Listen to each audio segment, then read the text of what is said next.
Nananatiling matatag ang kampanya ng pamahalaan kontra insurhensya matapos sumuko ang 12 dating rebelde mula sa gitnang Luzon.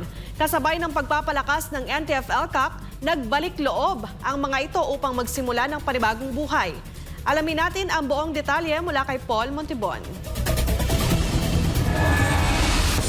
Sa ilalim ng pinaigting na kampanya ng pamahalaan laban sa insurhensya, muling pinatunayan ng National Task Force to End Local Communist Armed Conflict o NTF-ELCAC ang tagumpay nito sa pagpapabalik loob ng mga dating rebelde.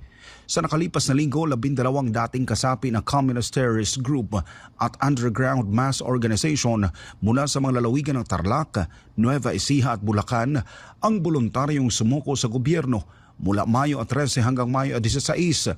Noong Mayo 13, voluntaryong sumuko si Camilla, isang magsasaka mula sa barangay Pau 3rd, Kamiling, Tarlac.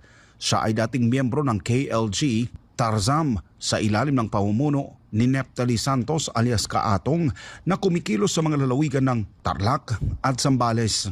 Samantala, noong Mayo 16 sa barangay Faigal, Gimba, Nueva Ecija, siyam naman nakasapin ang Liga ng Manggagawang Bukid ang sabay-sabay na tumalikod sa kanilang suporta sa alyansang magbubukid sa gitnang Luzon na may ugnayan sa kilusang magbubukid ng Pilipinas. Naging instrumento sa kanilang pagbabalik loob ang mga kinatawan ng 2nd Police Mobile Force Company ng Nueva Ecija Provincial Police Office. Katuwang ang mga unit mula sa Gimba, Rizal, Llanera, Quezon at 84th Infantry Battalion ng 7th Infantry Division ng Philippine Army. Sa parehong araw, sumuko naman si Karubi, 42 anyos mula sa Barangay Calero, Malolos City sa 1st Police Mobile Force Company Headquarters sa Camp Alejo Santos, Bulacan. Miyembro si Karubi ng Hugbong Bayan na aktibong kumikilos sa mga baybaying bahagi ng Bulacan, Pampanga, Zambales at Bataan. Kasabay nito, sumuko rin si alias Nonoy, 32 anyos naman, mula sa Barangay San Eustacio, Aliaga, Nueva Ecija. Siya ay miyembro ng Pambansang Katipunan ng Magsasaka.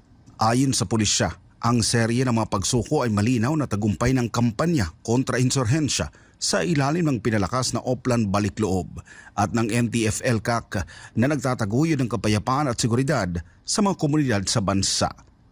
Para sa Diyos at sa Pilipinas kung mahal, nag-uulat Paul Montibon, SMNI News.